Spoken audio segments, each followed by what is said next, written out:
You open this door with the key of reason.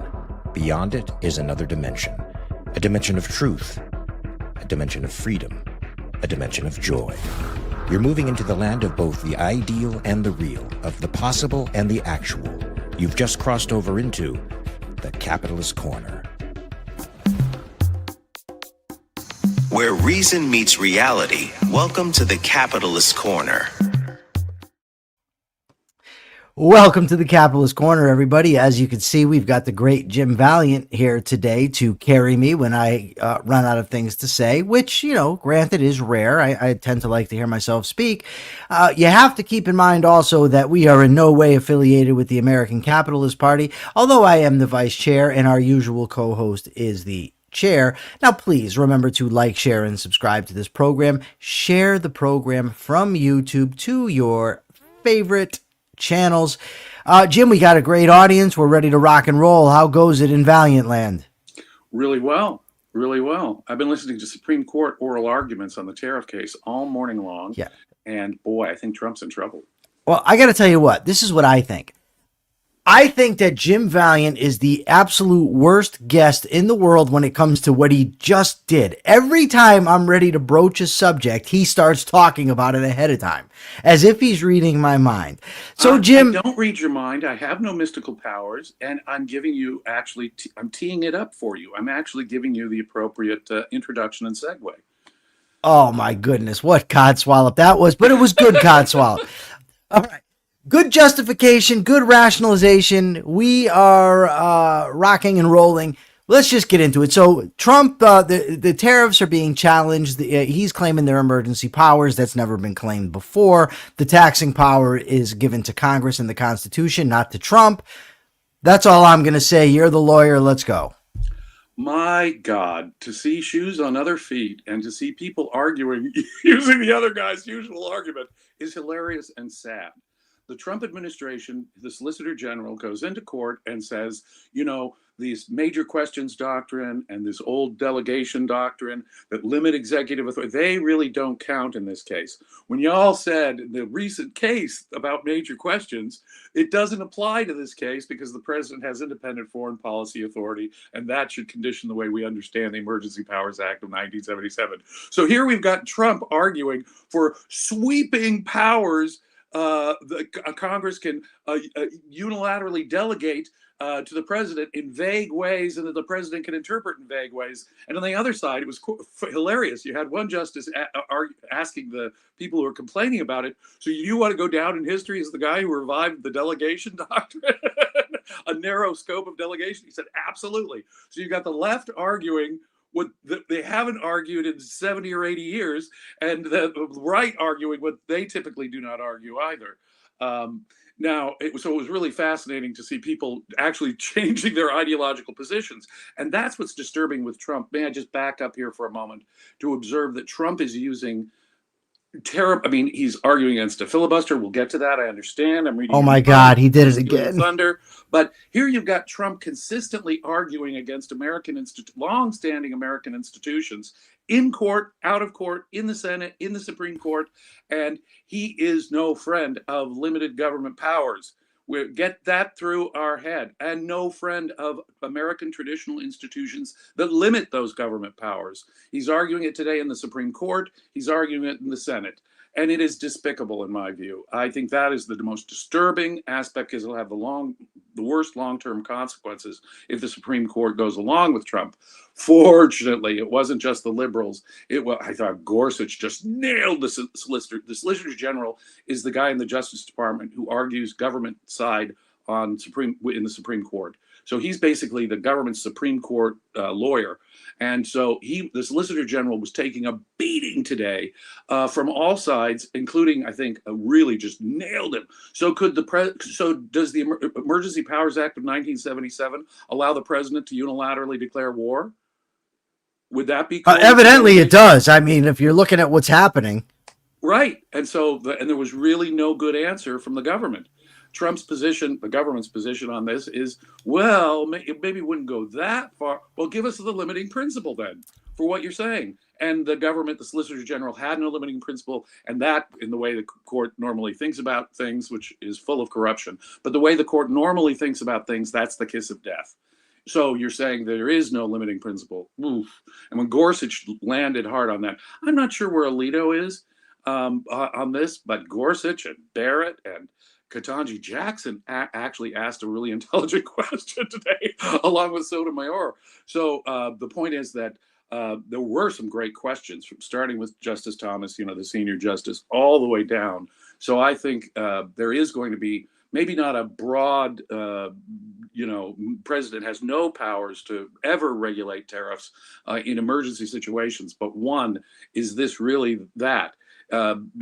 Worldwide tariffs of unlimited nature, because you're also blowing past a congressionally created system of tariffs where they have limits on times, a whole, you've got trade treaties. So what the government is arguing is that the president can blow past that entire statutory regime of how tariffs should be imposed that Congress set up in detail, blow past all the existing international trade treaties, blow past all of that because of this open-ended power that you all claim the government has, the president has.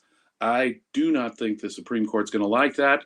I think they're going to be applying, we liberty lovers loved that major questions doctrine, and the Supreme Court kept coming back to it. So, Mr. Solicitor General, you keep saying that this blows past our recent case on major questions having to be decided by Congress. When there's any ambiguity, we go back to Congress. We don't just defer the scope of that jurisdiction to the executive.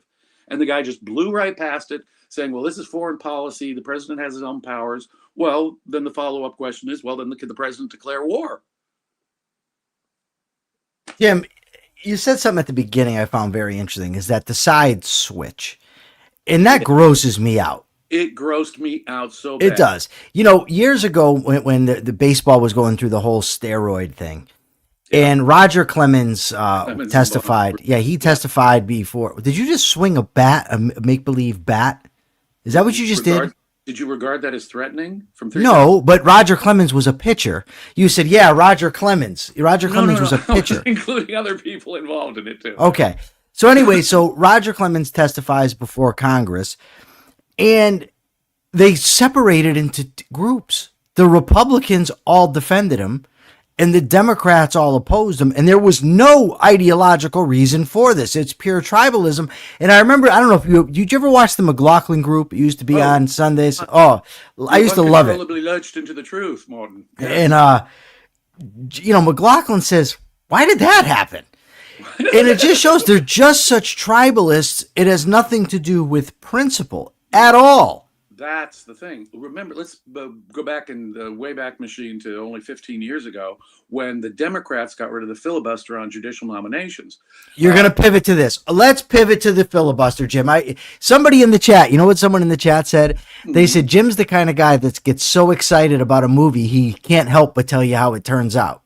It's true. I am a major spoiler alert, a walking major. I should have a neon sign over my head. Don't ask me about books or movies. I will give you the major spoiler alert that could ruin a beautiful book for you. So yeah. Okay. So yes, I saw a very interesting thing yesterday on X. A while back, I guess it's a MAGA X feed, something along the line. But Democrats were calling for the end to the filibuster, and this MAGA, whatever the hell it's called, MAGA site or whatever on Twitter, says these people are just un-American for calling for the end to the filibuster. Now he's saying we must end the filibuster. Right. A 200-year-old Senate institution should be that limits the unrestrained power of the majority in Congress. I was saying back when the budget shutdown was happening, just recently, maybe that's a better example that doesn't step on your toes. No, you can step on whatever you want. It's okay. Okay, there we go. The Republicans. Well, not anything you want. Let's not go nuts, but my toes are fine. Okay, good. You don't have sensitive toes, especially from 3,000 miles away. No. Anyway, I was saying, well, surely the Democrats who've been saying get rid of the filibuster altogether when it came to Supreme Court stacking. These people will now suddenly be born again believers in the filibuster since they're using it to keep the government shut down. No. It's just for Trump. And they will not have any principled position on it. And before the words were even stale out of my mouth, Trump comes out and says, "End the filibuster." None of these characters, Trump or these Democrats who did it, have any principles. And all of these MAGA minions who'd go along with that and I love that. And contradict their view when it came to judicial appointments, or contradict their view when it came to something else. Now, when it comes to the government shutdown, they're born again enemies of the filibuster. The next thing we'll hear is that Trump will argue that it's all a byproduct of the era of slavery, which it was not. Oh, no.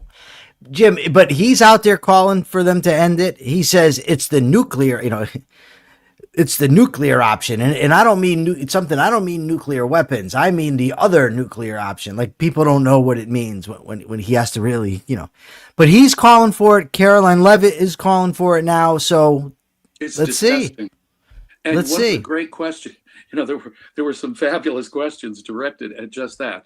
So if a president wanted to, this was a great question to the government. So if Joe Biden, say, when he was president, could he have declared that climate change is an emergency and impose specific sweeping worldwide tariffs as a result based on the Emergency Powers Act? No, because they don't like him or his policies.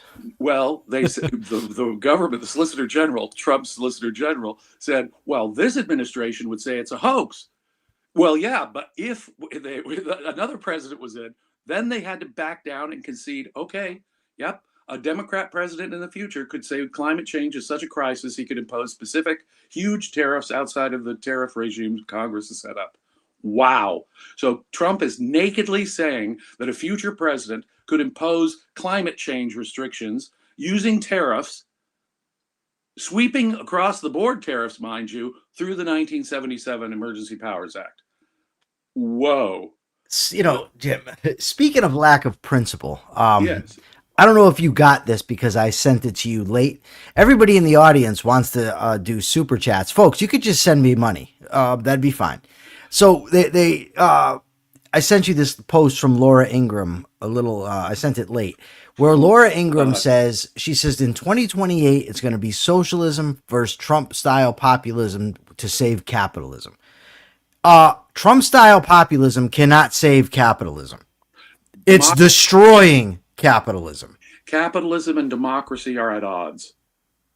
Capitalism and democracy are at odds, just as free speech and democracy are at odds. Congress shall make no law regulating the freedom of speech. That means democracy, it's outside the power. Property rights. I know that in the last century, Supreme Court has destroyed this doctrine.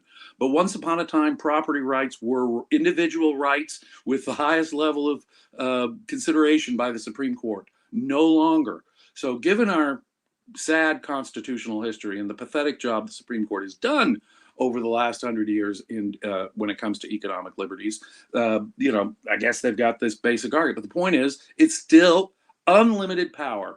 And unlimited power is inconsistent with capitalism. She regards capitalism as any mixed economy mongrel. It's the same kind of argument that New Dealers. She's making the FDR argument. Nice. I'm saving capitalism. Yes. With my Social Security and welfare state and work projects administration, some of which the Supreme Court then knocked out. But the point is, he made a whole bunch of Marxist arguments, put in a Marxist thing like retirement insurance, and called it the saving of capitalism. Laura Ingraham is no different and no more a friend. Now, I want to tell all my Republican friends out there, Laura Ingraham and her ilk are no more friends of capitalism than FDR was. But of course, they'd probably say FDR did save capitalism. I don't know. But we have reached a sad... Whoa. You don't know if they'd say that. He didn't save capitalism. He did not say... He was sent us down the course on having a real mixed economy and a welfare state, didn't he? So we've got this big argument, guys. I've looked into it myself on the super chats. It's not just the South Africa thing. Whenever I look it up, it says it's 1,000 subscribers. I have 2 podcasts. Both podcasts, when I look, it says 1,000 subscribers. If you have a link to something that says 500, by all means, DM it to me on X. But you don't have to fill up this chat with that stuff. Now, Trump is is bad for capitalism. You would agree with that, correct? he's not capitalism. Okay. And she identifies a guy who's in favor of tariffs, more spending, antitrust laws with capitalism. Okay. So yeah, they're big. He's got people and they're big on antitrust. J.D. Vance, of course, Tucker Carlson. He's part of their whole universe where he said he's not, capitalism's or whatever. I wanted to tell you something serious, something funny this morning that happened. So I think is it Sizzle Chest or Chisel Chest? I don't know. Either way, it's the Jerky Boys, and I love them. All right. So I made a post. And I said, all these folks that are so up in arms about Tucker Carlson and Nick Fuentes and what they call the woke right, the Candace Owens, Ted Cruz, Dinesh D'Souza, who's the other one? Dinesh D'Souza, Ted Cruz, Lindsey Graham. And I said, they're all partly responsible for this because they have defended the lies, the misbehavior of Trump. And because that type of behavior is defended constantly, it expands.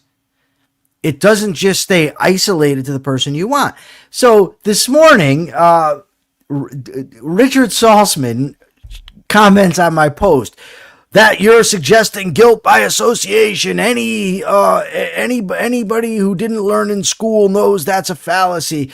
And I told him, well, evidently you need to go back and study basic epistemology because that is not what I was saying, is that they're guilty by association. And then I posted the 2 debates I had with him. And I said, you could check out these 2 debates and see if I didn't learn properly. Here, Richard. Carlson spoke at the Republican convention. Yes. Trump himself has a responsibility to dissociate himself from that. Yes. Yes, it is the Republicans who let loose. And, there's all kinds of Republican voices defending them, too. Oh, well, the interventionists. Okay. But the point is that it's true on the left as well, though.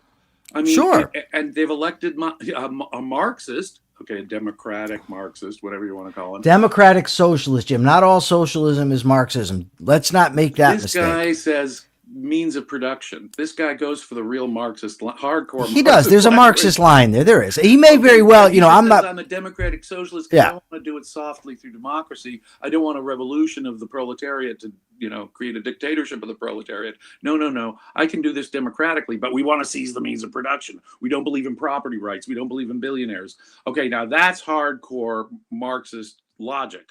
And now, the Democrats are responsible for him, too. Even the ones who are, the non-committal ones like Schumer and Obama. Obama said nice things about him, but failed to exactly endorse him.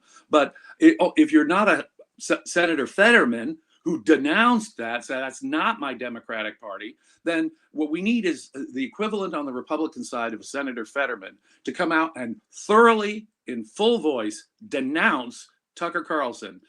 And Candace Owen and Nick Fuentes and anyone else that the problem is, with. Jim, is the guys that are doing that are Dinesh D'Souza of 2,000 Mules fame.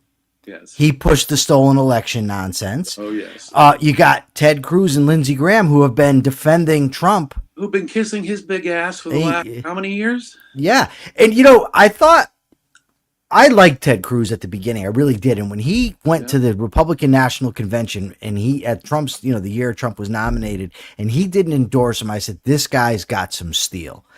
And like a week later, he caved. And I think he would have been set up perfectly. But I think that he lost sight of the long haul, lost sight of principle if he ever had him, and just went for the, the quick, political move. And now this is what we have. And Dinesh D'Souza made a comment. He said, we used to have gatekeepers like William F. Buckley who would have excluded these people. Yes, but the thing about Bill Buckley, and, I get his flaws, but he wasn't a guy that would just go along with whatever candidate happened to be in office because they were a Republican and just defend whatever they did. He certainly denounced various things through the course of it. I mean, he denounced Ayn Rand. He denounced, Yes. the gatekeeper. He lost Max Eastman over religion, as we mentioned the other day. He denounced other elements, let's put it that way, that were trying to infiltrate conservatism, such as the John Birch Society, which Ayn Rand didn't agree with. But the point is that he was a gatekeeper. And back in the day when the Republican Party was motivated by that ideology, the William Buckley type conservative ideology, which was the mainspring of their intellectual support from the 50s through to about the fact that I like gatekeeping. I'm a gatekeeper guy. I am a gatekeeper too. Yeah. The point is, if you have crossed certain ideological lines, you're no longer one of us. You're not a friend of liberty. You're not a friend of the Constitution. You're not a friend of capitalism. And someone should have had the backbone. Maybe it took a spine of steel and balls of brass to stand up to Trump and say, you are no friend of capitalism. Insofar as you're demanding that constitutional violations, insofar, and now you've got them on filibuster, like I say. But the point is, insofar as you're advocating tariffs and so forth in the way you are, you're no friend of capitalism. We needed gatekeepers back then. Those gatekeepers failed. They collapsed. They lost. And there's really little you can do when there's an election. Now, part of it is the tidal ebb and flow of politics. I mean, Obama pushed the Democratic Party too progressive to the left, and Trump was sort of the autoimmune reaction, the rash, if you will, the fever that the reaction came out in. And similarly, really, he's not the cause; he's a symptom of the fact. I would have preferred if you said Trump was the herpes, but let's just. The cold sore that it came out in, or worse, that it came out in. I could get worse, but I won't. And in similar fashion here, politics is merely reactive to the other guy. Insofar as it's merely reactive to the other guy, we're not getting anywhere. And the fact that it could come out, the anti-Obama, the anti-progressive rash could come out in something populist and anti-capitalist like Trump, was a sign that the Republican Party, how far they'd declined, how far the American population had declined in its understanding of liberty and capitalism. So we got a comment about Murray Rothbard, and it says from my friend from India, Man Sharma, who is the Rational Frontier, who mistakenly thinks he's an objectivist anarchist, but I'm hoping that I can cure him of that down the line. But he's a very smart kid. He's only 22 years old, very smart, and what a polite young guy this is. I absolutely love this guy. He says, let me criticize my own side. He's great. He says, let me criticize my own side a little. He says, most people who call themselves ANCAPs today are vile people because Rothbard was not a gatekeeper. May I suggest, Rational Frontier, and I'm not going to endorse everything in this piece, so let me just get that out. But if you want to read about that, Peter Schwartz, Libertarianism as a Perversion of Liberty, he talks about how Rothbard, his strategy of just working with everybody and including everybody is a disaster. And he actually said, evidently, Rothbard didn't even have respect for his own principles, for his own views. I'd highly recommend reading it. Again, it's not an endorsement of everything in it. I haven't read that piece in nearly 20 years. But I still would recommend that it be read. Libertarianism as a Perversion of Liberty. Yeah, Mr. Big Tent there wanted everyone from religious nationalists, in effect. Mr. Big Tent? Not Mr. Libertarian. He's Mr. Oh, speaking of libertarians. He was called Mr. Libertarian, of course, because he, his For a New Liberty was the Libertarian Manifesto. It was. The book that really generated the Libertarian Party. And was its Bible for its first many years. So, speaking of libertarians, I am interviewing tomorrow. I don't know when it's going to be out, but I'm interviewing tomorrow one of the absolute nicest people that anybody could ever meet. Great libertarian. Jim, take a stab at it. Who do you think I'm talking about? There are a couple people I can think of, but the one guy's name is escaping me. So you're going to have. Oh no! You ruined my moment. Every other time you come forward when I don't want you to. Sheldon Richman. Really read your mind, dude. Sheldon Richman. Sheldon Richman. There's a gentleman. What a gentleman. A total gentleman. A yeah. Gentleman scholar. And despite whatever disagreements I have with him, and I do indeed. But the point is, he's always a gentleman, and he's always up for a rational discussion. So, yes. No, you said somebody in the audience is Jacob Winograd. No, but I am going to be debating Jacob Winograd next week on whether Tucker Carlson is a net positive and whether Pat Buchanan's views have by and large been vindicated. So that will be next week. I think that instead of looking at it in terms of net positive and net negative, except in the context of, say, deciding a presidential vote among very, very bad negatives, I think that when it's a political commentator, when it's Tucker Carlson and not who I'm going to vote for in the next election, this net negative approach is not the way to go. The correct approach is he's wrong in fundamental principle. Well, that's going to be my argument, but the point was, the thing was, Dave Smith called him great. So I said, let's debate whether he's great. And Jacob says, well, great is too nebulous. And so I said, okay, well, let's do it this way so that we could have a proposition to agree on. Rational Frontier said Jacob is a very nice person. He is. I like Jacob. I met him in person. He was great. I've been on his show before. He's a really nice guy. I disagree with him on a lot, but he is a nice guy. And that, I think, is important, that, not everybody that disagrees with us are dicks. Right? You could disagree with people and they're still nice people, good people that you can hang around with, talk to, have a decent conversation. There's a lot of rude people also that can't have a debate, a friendly debate, even a passionate one, without resorting to insults. Can I cite Leonard Pico? You cited Peter Schwartz's, I think, really good article on libertarianism, which is 40 years old or something now, or no, I don't know, 30 something years old now. But I would also cite Dr. Leonard Peikoff's Fact and Value. There he laid out some clear examples of where you can say someone is beneath contempt, not worthy of debating. And there he lined out very specific things like academic Marxist, not some teenage Marxist, but he meant some academic Marxist who was like defending real communism. Let me suggest that line is not drawn simply because some young scholar from India still believes in anarchism. They could be dealing with all kinds of other issues. They could, even if you and I disagree with them, it could be they don't understand. Maybe they're laboring under the psychoepistemological problem of rationalism. And God knows there's enough objectivists who've labored under that, poor methodology. Reason amongst propositions rather than amongst reality. Absolutely. Which I tend to think is the methodological error that usually underlies anarcho-capitalism. Now, so does that mean we can't ever argue with any anarcho-capitalist, even under Leonard Peikoff's understanding of that? No, you're not sanctioning evil. If there's any chance that your view will be confused with that person, and it seems to me a debate is a good way to distinguish yourself from that I agree. position. I agree.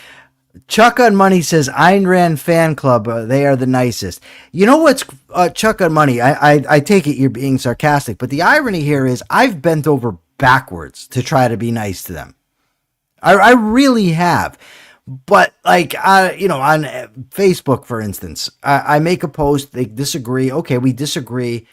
But then every time it's the same disagreement. And I'm like, just stop badgering me. We disagree. Let's move on. We don't need to keep it. They were not civil or fair to me. So no. The point is there that I know them to be uncivil. They wouldn't engage in debate with me. They wouldn't engage in debate with you, I suspect, which tells me a great deal. All right. So the Democrats, Jim, to pivot away from Rational Frontier's rationalism, let's go to the Dems winning big last night. They won huge. Go. I want you to elaborate, and you stare at me like a deer in the headlights. I must say that I was on another competing podcast yesterday morning where I kind of predicted that the Democrats would have a clean sweep, and my prediction came true, because in general terms, the basic rules of American politics have not been altered. As so many Republicans thought a year ago with Trump's election, we've changed the landscape, we've changed the rules. Trump still sucks when it comes to the off-year elections. He's never been good for the Republican Party. Obama was a disaster for the Democratic Party, but Trump is not really a friend of the Democratic Party. And he says, Trump has the temerity to say, my absence on the ballot is what made the difference. No, in one sense, it was a referendum on you. The people who were motivated to get out and vote in New Jersey and Virginia and New York and California yesterday, by the way, were people who were motivated, enthusiastic, because they don't like what you're doing, Mr. Trump. Can you get that idea through your head? Right now, he cannot. Right now, you are underwater. Maybe not as bad as you've been in the past, but you're underwater. And this is an off-year election, and you're in power. Unless you're revoking the normal rules of American electoral history, it was going to be the Democrats' night. And guess what? It is a negative reflection on you, Mr. Trump, whether you like it or not. The American people have high negatives about you. Kamala Harris had such an incoherent, bad campaign. It was so ghastly. And the experience under Biden was so ghastly. You were just simply a reaction to that. It wasn't that they were embracing your whole vision. They don't embrace your whole vision. Even when the American people say, yeah, deport criminals, and you hear the polls, I think you've gone too far in enforcing immigration. The American people also say that. What I found really interesting about the exit polls is we don't want tax increases. Oh, but then you vote a straight Democrat ticket. That's weird, yeah. We want energy. The governor of New Jersey said is the pro fossil fuels or something. Okay, well, that's not really what your party says. So the Democrats, to some extent, have modified their views insofar as the American people do agree with you, Mr. Trump. But guess what? Mamdani got elected on the same basic issue, real world issue, affordability. Now, I grant you his solution sucks, but then again, your solutions suck too, Mr. Trump, when it comes to like tariffs and Fed policy. That's not going to fix the affordability issue. So you both have answers that suck on affordability, and both of them are addressing affordability. So what? The point is that neither of you have, and if the point is Mamdani and Trump both seem to have clear answers at least. And the American people will gravitate to the guy with a clear answer for the issue. Now, both are wrong answers. They had clear and simple but stupid answers. But on both sides, they had wrong answers when it came to the issue of affordability. Now, with one exception, obviously, drill baby drill will help gas prices, but that's one aspect of the economy. When it comes to other issues that will affect prices, Fed policy first and foremost, things like that. Other regulations that obviously affect affordability. Trump is not particularly good. I mean, what the hell are we talking about? When it comes to specific prices, not the general price level, tariffs are not a really good strategy if you want to increase affordability of some specific product. They do the opposite, don't they? I'm getting complaints about our volume. Persephone, is our volume different? It sounds the same to me. I don't know.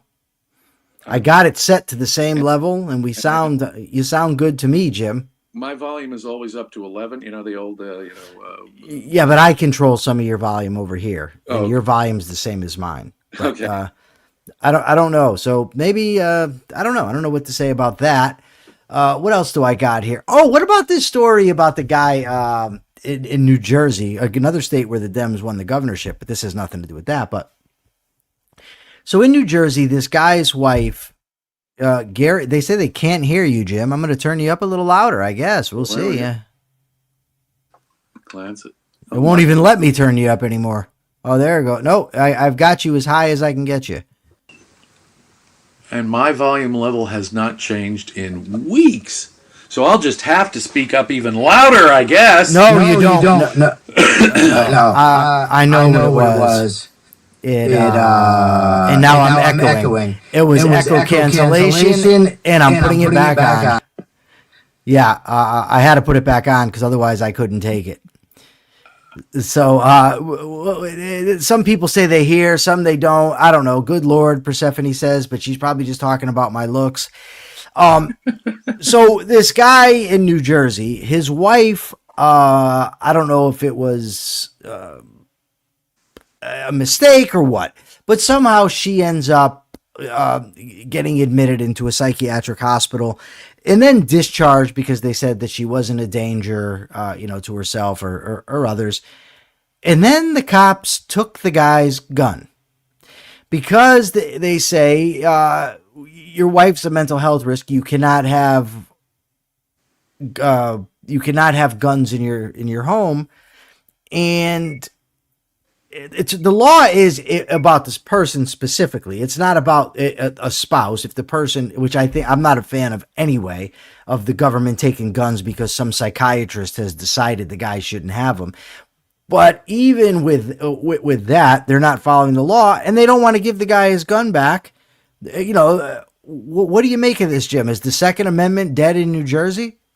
Well, I hope not, and I hope that there are challenges to this. But the whole situation stank from the beginning because she, under certain kinds of stresses, had said when she was in a hospital situation things that people interpret. Now, all of the 50 states, as far as I'm aware, have a provision where it says that if you articulate language that causes a reasonable belief that you are a threat of harm to yourself or others, they can hold you for 72 hours in most cases in for psychiatric evaluation. In her case, the psychiatric evaluation said, no, there's no danger. Oh, no, it was just a comment she made. I mean, everyone depressed will make comments that might be interpreted as, oh, she means to kill herself. But if you say something that sounds like you mean to kill yourself or could be interpreted that way, they can do the 72-hour hold. But the 72-hour hold is simply to do an evaluation to see if it warrants further, keeping you in for your own safety. She was not. She was released. Second point, this involves her spouse's guns, not hers. Now, the statute in New Jersey may say everyone in the home. But even after she was cleared from the period of evaluation and from her evaluation, and you and I can criticize the psychiatric state and whether these laws in all 50 states are cool, but nonetheless, the statute could be interpreted as being, one, overbroad, as applying to anyone who might live in the house, and that doesn't seem reasonable. Two, it doesn't apply after you've been cleared from your threat to yourself thing by the shrinks at all. In the meantime, after all that's happened, he says, well, now can I get my guns back? And New Jersey says, no, we're going to put that off. No, it's still a separate, no, we haven't got there yet. Yeah, so it seems to me that if the Second Amendment confers an individual right to possess bearable handguns, as the Supreme Court has said, that this New Jersey law may run afoul of it.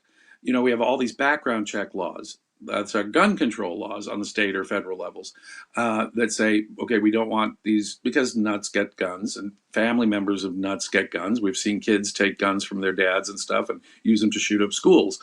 Okay, so maybe it should apply to the whole household if you have a psychiatric red flag under these existing laws. But it's surely a case that needs to be tested under the second, because it does invoke one of our fundamental rights under the Bill of Rights, the Second Amendment. Rational Frontier says he loves the work of Thomas Saz. I do as well, and Jim does too. He said, when it comes to psychology and its application to legal theory, politics, unfortunately, I had a debate with Jim Valliant where I took up the Sazian line, and I got crushed in this debate, which I thought was going to be a slam dunk for me. The problem was I took Saz's definition of disease and assumed it was the correct one, but there's an abundance of different definitions of what the term means, and I didn't settle on the definition at the beginning. I take Saz's point as a non-physical mental health illness. So ultimately, this is what I think. I think that there are people that have mental problems. Saz calls them problems with living. Other people call them, mental health issues or mental illnesses. I think it's hard to look at an obsessive compulsive. And if you've really seen the behaviors of obsessive compulsive. Sure, they obviously have something wrong. It's a logical condition they're going to have a hard time overcoming. Where Saz, I think, though, is absolutely correct is with the danger of medicalizing people's behavioral problems. Is that and that's the thing. Once you call it a disease, you now turn it over to the psychiatrist, and you end up with these what are they called? Involuntary admissions. When it comes to my say a heart condition I might have, I can still refuse medical treatment from the doctor.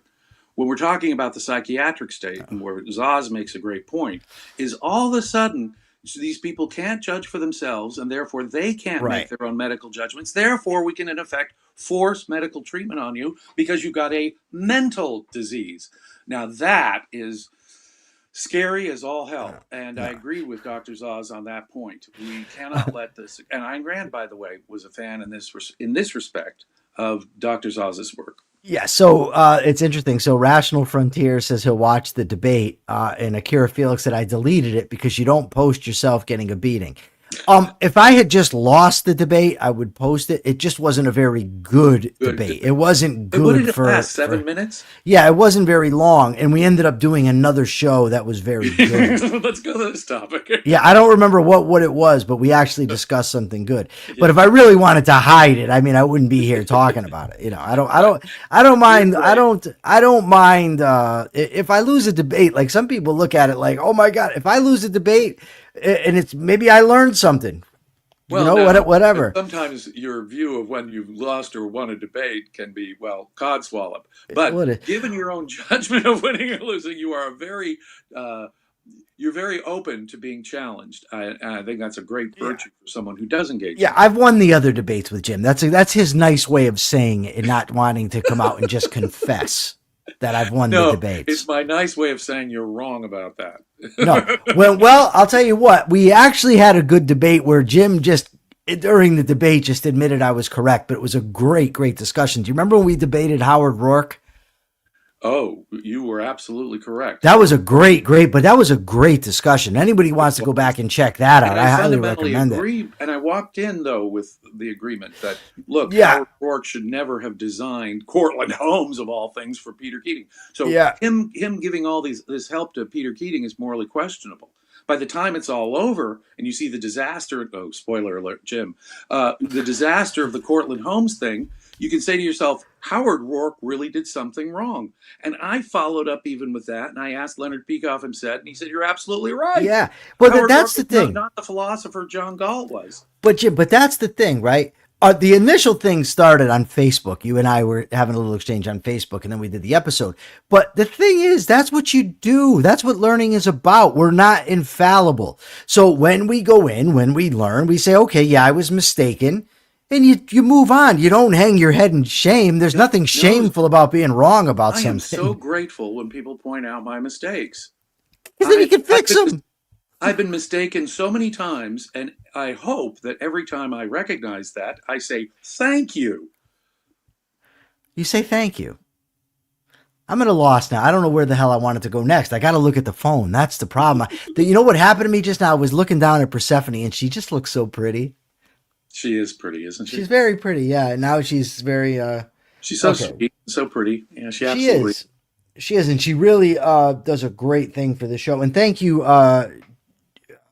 James Adams, for sending me the information that you sent. I got to check it out after. All right, let's see. Oh, what'd you think about this, Jim? How Germany became the worst performing economy over there in Europe. Evidently, you know, I've read about Ludwig Erhard, you know, coming out of World War II, and he helped put that economy together. But he did include a small welfare state. And of course, as the government is prone to do, that welfare state has grown immensely, and that is now dragging on the economy. Is Germany a cautionary tale, Jim? Oh, God, yeah. I mean, obviously. And I liked the little history they went through there on the German economy. In the wake of, Germany was thoroughly destroyed in World War II. I mean, Dresden and Frankfurt and Berlin were no more. And Germany was really laid waste. And it had been on the continent, becoming the economic powerhouse before that. No question about it. But look, the economy was simply decimated, destroyed because of World War II. And what came into power, believe it or not, and this is striking here, students of Ludwig von Mises actually had some influence on the new West German, because it was still just West Germany, their new economic... Did they really? Absolutely. Oh, wow. Ludwig Erhard, look up the connection between Ludwig Erhard and Ludwig von Mises. In any case, yeah. Nice. In the 1950s, our friends like Henry Hazlitt at the Freeman Magazine, or Our not so friends like William Buckley at the National Review and other right wing media were declaring in the 1950s that the Germans had pulled off a miracle.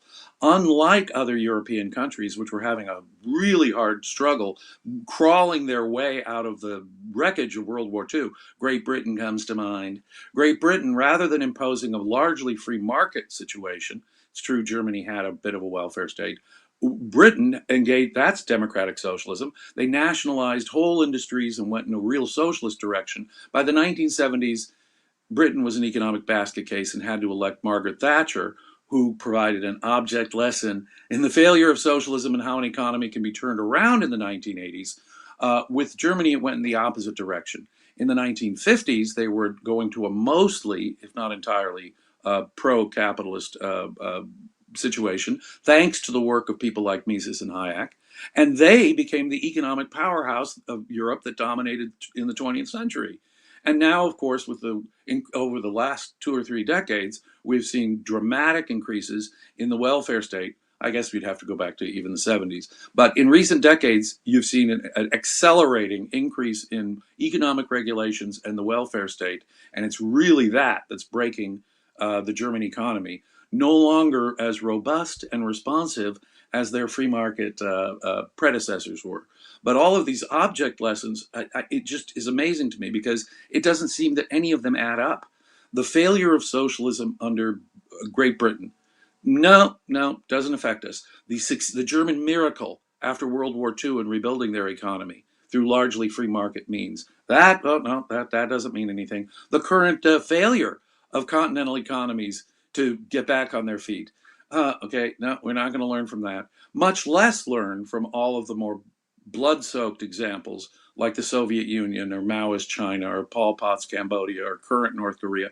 We don't learn that if imposed by force, it involves the worst slaughters in human history. If it's imposed democratically, it imposes impoverishment on one and all and the destruction of the middle class. You know, when you mentioned, and this is going to be a segue to our next story, but you mentioned Bill Buckley and not being a friend of ours, and I just have to say, Bill Buckley was so nice to me personally in correspondence while I was in prison. He actually wrote back, exchanged letters, agreed to mentor me, and it was just so nice to me that I don't even like to say not a friend of ours, and not to mention his friend, because Bill Buckley was actually from Connecticut. And his friend, the columnist Don Pesci, has been so great to me, helped me get out of prison early. He was the first person that wrote a review for Brent McCall and I on our book, Down the Rabbit Hole. He has published my other writings. He testified for me in court. And he had coffee with me down the street. And interesting, when he had coffee with me down the street, he did the voice just as good as Jim does it, the Ayn Rand voice. Young man, you are far too intelligent to believe in God. I can't do the voice. You can do it. Just do it. We can get to the story. What did she say to Bill Buckley? Young man, you are far too intelligent to believe in God. That was freaking awesome. Don't. I mean, I could lose friends over that. You know? What? And how well you do the voice? Well, I have friends. This guy I went to high school with, this buddy of mine, actually worked at the National Review. Really? Yeah, and he wrote a send-up of William Buckley for Spy Magazine back in the 1990s when he was working for Spy Magazine. He was a journalist. And I had another friend, my co-author on Creating Christ. He met and he had interactions with William Buckley, and he has much more like what you said. He was a total sweetheart, friendly interaction, et cetera, et cetera. So, yeah, Buckley could be a nice guy. Buckley could be a total dishonest asshole. And so I think both can be true of the same human being. Yes. So you and I recently did a great discussion about Murray Rothbard and the newly found letters to Frank Meyer. And Frank Meyer was an editor at National Review. And the guy who wrote the article that you and I covered in our interview, he talked about how Frank Meyer was the intellectual heft in conservatism. He really downplayed Buckley in his level of thinking. Well, Buckley was very dependent on men like Frank Meyer. But Buckley wasn't he the valedictorian at Yale? I mean, He was. And, people, great journalists, leading American journalists at the time, men like John Chamberlain and Henry Hazlitt, really were the ones who lifted this young man who was pretty much a Charlie Kirk unknown at his, as a young man, and elevated him and his book, God and Man at Yale, based on his experiences at Yale. what a great valedictorian speech, the commencement address, whatever it was he gave. I don't remember, where he says up is down, left is right, right is left. Today, gentlemen, we are educated men. I didn't get it exact, but that is There was some wicked. rhetorical flourish. He'd been trained under Albert J. Nock, some better. Yeah, his father was a friend of Knock. Yeah, exactly. And so, but the point is that people like John Chamberlain, I think, who wrote the introduction to God and Man at Yale, just like he wrote the introduction to the American edition of The Road to Serfdom, elevated William Buckley and gave him his career. If it hadn't been for the magazine that Chamberlain and Hazlitt edited, the Freeman magazine that was put out by the Foundation for Economic Education, I really wonder what the predecessor would be, because it created the precedent. And most of these cats were former communists, whether it was James Burnham, Whittaker Chambers, Max Eastman, Frank Meyer. There's a whole raft of ex-commies. And there's good books written on how it was really a bunch of ex-commies and socialists who created the nucleus of the post-World War II intellectual right-wing movement in America. And what Buckley was trying to do was combine, in a Frank Meyer kind of way, a fusionist ideology, one that respected traditionalism, conservatism, religion, even European aristocracy, to that extent, on the one hand, and on the other hand, the classical liberal views of people like Mises and Hayek. And Frank Meyer is a classic example. Having read Hayek, having read some Austrian economics, he was impressed by classical liberalism, and that gets him to question his communist doctrine.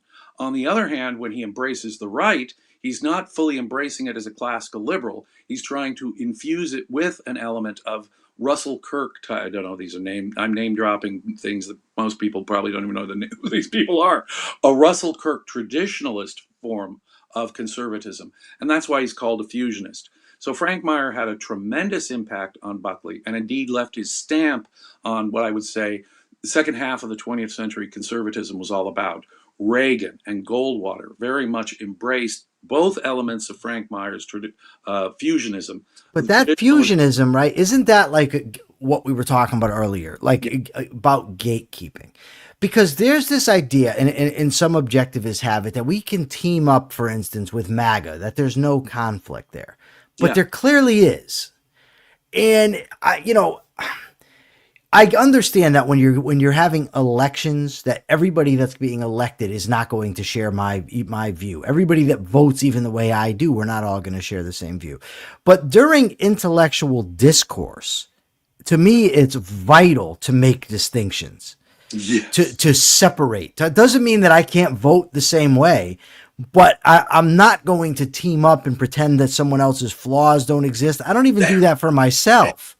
There we go. Right? That's the distinction. That's the vital thing. Okay, look, I'm going to put over here who I voted for, if I voted for anyone at all. Okay, that's not going to stop me from saying out loud and in full throat and objection all the problems I have. In fact, that if my dude does get elected and he's imperfect, that's now the call for me to step up to the podium and say, yes, hey, I'm pissed off about this. Hey, I'm pissed off about that. I'm going to be a critic of the guy in power on the grounds that I was critical of him. I'm not going to muffle my criticism because the guy I elected, he's team me, he's tribe me. And that's the way most people look at it. I'm committed to Trump as a person. This is what bothers me about so many of these American Eagle types, or, what we were talking about, the fan club, Objectivist fan club. What they do is they become uncritical of Trump. They don't suddenly, he's my guy, so I'm going to overlook things that even my own principles like tariffs. Look, come on, people, if you're an objectivist, you must philosophically oppose tariffs. As an objectivist, this is like being an anarchist. There is no option here. There's no wiggle room. It is a clear violation. It is an initiation of force by government, a violation of rights that will have disastrous practical consequences. As an objectivist, you cannot be in favor of tariffs. So at the very least, can we have some tariff criticism from these people who call themselves objectivists and voted for Trump? And can't you say, okay, well, obviously his whole tariff regime is totally immoral. Can Yeah, they let those words escape their mouth? I'm going to be fair because even though I dislike the guy, one person that's in the endorsed Trump camp that does that is Salzman. Salzman will say, I support Trump over the left, and then call it the tariffs, to this. He goes on and on criticizing him. So credit where credit's due on that. Not many of them do that. I think that recently we've had other types who voted for Trump who have been identified as being on our side have made the same qualification, and I appreciate that. I think that same qualification should be made in a bigger way. Yes, that the example here is Ayn Rand on Richard Nixon, and that's in the chat. Ayn Rand reluctantly voted for Richard Nixon, and could she have been more brutal? His wage and price controls were what she called the moratorium on brains, using her phrase from Atlas Shrugged. She just was ruthless on Nixon time after time after time. His Vietnam policy, his economic policy, the Environmental Protection Agency, you name it, Ayn Rand was right up front and saying, that sucks, that sucks, that sucks. Yeah, I reluctantly voted for the guy because I didn't want McGovern socialism. Okay, that's the attitude that an objectivist must take, even if they're reluctantly voting for someone who's imperfect. Yes. So, Anne M1675 asked me if I ever talked to Buckley about Rand influence. No. Interestingly, I corresponded with him. I think I wrote him 2 or 3 times. He wrote me back, I think twice. Or maybe it was 2 and 2. But at that time, I had not yet read Ayn Rand. What I wrote to him was about 2 things. One had to do because we were getting ready to go to war after September 11th. And I said, being in prison, I feel helpless. I would like to be able to do something. What can I do? And the other thing I told him at the time, I saw myself as a conservative. And I said, I would like to, be a conservative sort of thought leader in the, tradition of a Milton Friedman. At the time, I didn't consider him a libertarian. I was just getting into it. I said, Milton Friedman, yourself, Ronald Reagan, that's how I see myself. And I asked him, would you be willing to mentor me? And he said, absolutely, I'll do it. But he also, I said, at the time there was this big appeal, the conservative or Republican outreach to various minority groups. And I said, why aren't they reaching out to Jews, given how much they have in common, with the Jews? The Democrats embrace your Farrakhan's, your Al Sharptons. The Democrats are largely anti-Israel. And so Buckley responded to me with the best I've ever been disagreed with in my life. He said, it is with profound reluctance that I find a flaw in your most appealing line of reasoning. And I thought, oh my goodness, to be disagreed with like that. But no, I never was able to discuss Ayn Rand with him. I stopped writing to him for 2 reasons. One, I felt that he was kind of giving me the brush off. Looking back, I've reread the letter. I don't really think that's what was going on, but that at the time is what I thought. But I put a question to him because National Review was speaking out a lot against porn. And I said, how can conservatives tout the virtues of limited government and at the same time seek to outlaw or regulate porn? And his answer to me was very unsatisfactory. He said, look, we regulate parking, which is a good thing. So why can't we regulate porn, which is a bad thing? And of course, the two are so different. The reason you regulate parking is because where you park and what you do with your car is affecting the other people on the road. If some sicko, I shouldn't say sicko, if some guy wants to read a penthouse in his apartment, this isn't affecting anybody. Right. So, but Buckley didn't seem to get that because I believe the religious element in his thinking. There's a false dichotomy that runs through Buckley's head. And it's unfortunately the necessary result of being religious. Ayn Rand, if she did actually say that to Buckley as a reversed line, it made a lot of sense because he undermined all of his arguments insofar as they even were friendly to capitalism in invoking God.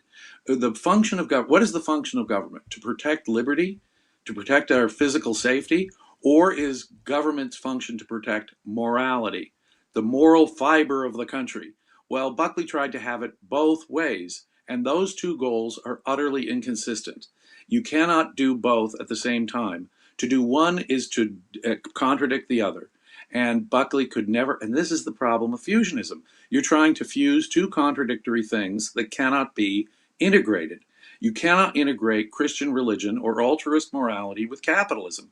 Ayn Rand was on this, nailing it at the time, in the face of the very people doing this very thing. The William Buckleys and the Frank Meyers saying, "Oh, no, we can integrate traditionalism and neoclassical liberalism." No, you cannot. They're two utterly inconsistent goals. In other words, the only way you can really fuse it is by saying freedom permits people to be virtuous. You cannot prescribe virtue outside of rights respecting. As long as I don't coerce you, Michael, the way to be virtuous, I can't encourage you to be virtuous if I'm pointing guns at your head saying that you can't buy a Hustler magazine. No, that's inconsistent with. Wow, you went to the hardcore stuff. I said pen. You brought it in Hustler. What would Larry Flint? Larry Flint actually generated some free speech cases that are relevant here. Yeah. Yeah. And in the 1970s, the Supreme Court severely cut back on state and local government's ability to regulate so-called obscenity. And I think that's a good thing. They didn't go far enough. Another good example here of Ayn Rand. Ayn Rand wrote a whole article about this, censorship, local and express. That was good, yeah. Saying that, look, I don't much like hardcore porn, but it's in the areas that we don't like. Persephone does. I can see it in her face. You should have seen her. All right, we got to wrap this up. Let me say something positive. Okay. Folks, we have the opportunity to live our best lives, to be good people, and to associate with other good people, and it is an absolute honor and a joy to do so. Love Jim, love Persephone, love the audience. Jim, give us the capitalist thought of the day, and then I'll ask our question, and we'll get on with our lives. Until Mark comes back tomorrow. The defense of capitalism requires specific principles that are not consistent with the principles of mysticism and collectivism. If at any moment you are tempted to fuse, to attempt to integrate contradictory principles, you are attempting to live a contradiction. You are attempting to, I know you don't like the cliche, have your cake and eat it too. But the point is, you're attempting I don't know why you'd want to have the cake, I agree with you, but you're attempting to both eat the cake and still have it, okay? Whether it's Frank Meyer, whether it's William Buckley, you cannot integrate traditionalist collectivism or mystical religion with a belief in capitalism. Capitalism is a system that requires you to be reality-oriented. I want real-world improvement. Reason-oriented, I want the rational solution and the freedom to think and act on my thinking. It needs egoism, selfishness, to be the profit motive to be defended outright. If you are not aligned on the reality, reason, individualism, egoism basis, you cannot consistently argue for capitalism. The defense of capitalism simply cannot be fused with some collectivist view of tradition or some mystical view of altruist-based religion. It can't be done. Ayn Rand was on it like a June bug, like someone from the South might say. She understood that's exactly where the right-wing intellectual movement was headed under William Buckley and Frank Meyer, and it erupted in the moral majority fusionism of Ronald Reagan, and she saw that as spelling the end of any real defense of capitalism, and she was right. Capitalism requires a defense of reason, reality, and individualism, and it cannot be defended on any other basis. Awesome, Jim. Thank you. My question for everybody, and you got to go to YouTube and answer this question. We've been lacking. I need you to go there. I need you to answer it. Jumpstart the algorithm. My question is this. What is something that you would absolutely love to do for yourself, but you've been putting off? What is something you could do for yourself, but you've been putting off? Go to YouTube, answer the question. We'll be back tomorrow. Check your premises. Peace.